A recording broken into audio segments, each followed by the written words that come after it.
काळाराम मंदिराच्या आसपास राहणाऱ्या लोकांना धमकी देणारं पत्र त्या ठिकाणी पब्लिश करण्यात आलं होतं।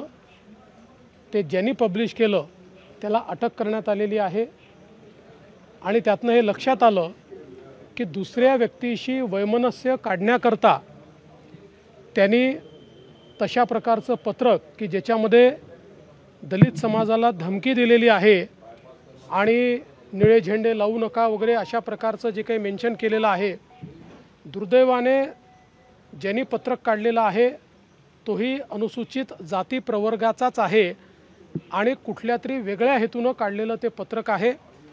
पोलीस त्यामागे काय काय कारणं आहेत ती शोधून काढतायत।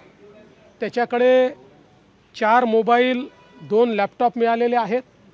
त्यामुळे अन्य कोणी या ठिकाणी त्याच्या पाठीशी आहे का, दंगल घडवून आणण्याकरता अशा प्रकारचं पत्रक त्यांनी काढलं आहे का, आत्ता प्राथमिक त्यांनी ज्याच्या नावाने पत्रक काढलं त्याच्याशी त्याचं वैमनस्य आहे आणि म्हणून त्याला बदनाम करण्याकरता ते पत्रक त्यांनी काढलेलं असं ॲपरंटली दिसत असलं तरी देखील जे काही त्यांच्याकडे सापडलेलं आहे त्याच्यातनं कुठेतरी त्याचा इरादा अजून वेगळा होता का याचीही तपासणी ही पोलीस करतायत। नाशिक पोलिसांनी तात्काळ हे शोधून काढल्यामुळे यातनं कुठेतरी कलुषित मन होऊन पुढे कायदा सुव्यवस्था निर्माण होणं या सगळ्या गोष्टी टळलेल्या आहेत। पण यातनं एक गोष्ट मात्र लक्षात घेतली पाहिजे की यापुढे देखील अशा प्रकारचे प्रयत्न होऊ शकतात। असं एखादं पत्रक काढायचं आणि पकडलं गेलं तरी सोशल मीडियावर ते चालवून द्यायचं जेणेकरून लोकांमध्ये गैरसमजुती तयार व्हायच्या आणि त्यातनं दंगासदृश स्थिती तयार व्हायच्या अशा प्रकारचे प्रयत्न हे यापुढे होऊ शकतात आणि म्हणून त्याच्याकडे पूर्ण लक्ष ठेवून आम्ही आहोत। मी डीजींना आणि SIDला देखील त्या संदर्भातली सगळी जी काही वस्तुस्थिती सांगितलेली आहे।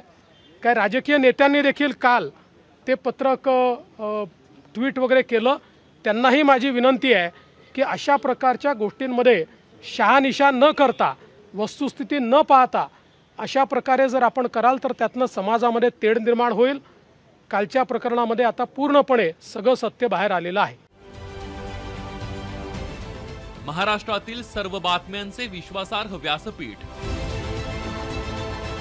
सकाळच्या सर्व सोशल मीडिया प्लॅटफॉर्मला लाईक, फॉलो आणि सबस्क्राईब करा। तसंच सर्व नोटिफिकेशनसाठी बेल आयकॉन प्रेस करायला विसरू नका।